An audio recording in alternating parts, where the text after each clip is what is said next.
Hello everyone, আপনারা সবাই কেমন আছেন? আশা করি সবাই ভালো আছেন। আমিও অনেক ভালো আছি। আ আমরা কিছুক্ষণ আগে একটা সুসংবাদ জানতে পারলাম। আমরা যে খবরটা গতকাল পর্যন্ত জানতাম যে পাকিস্তান বিশ্বকাপ খেলতে চাইতেছে এবং সেই উপলক্ষে তারা ১৫ জন একটি দল ঘোষণাও করেছে। কিন্তু আসলে তারা বাংলাদেশকে ভুলে যায় নাই।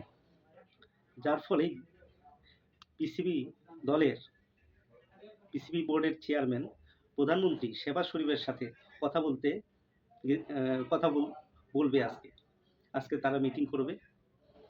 মিটিংয়ের প্রধান যে আলোচনা হবে সেটা হবে যে পাকিস্তান টি-20 বিশ্বকাপ খেলবে কিনা? তারা কি এই বিশ্বকাপটা বয়কট করবে কিনা?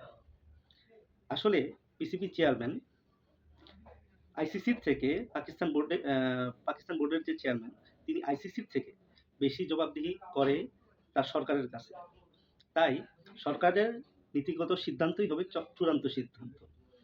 তো আজকে যদি পাকিস্তান প্রধানমন্ত্রী শেহবাজ শরীফ সিদ্ধান্ত দিয়ে দেয় যে পাকিস্তান টি-20 বিশ্বকাপ খেলছে না, তাহলে সেক্ষেত্রে পাকিস্তান টি-20 বিশ্বকাপে অংশগ্রহণ করবে না। এটা একদম ক্লিয়ার কথা।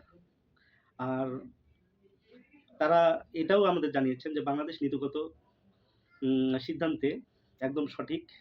আইসিসি যেই সিদ্ধান্তগুলো নিয়েছে সেগুলো আসলেই রাজনৈতিক সিদ্ধান্ত, সেটা কোনো মতেই আইসিসির সিদ্ধান্ত হতে পারে না।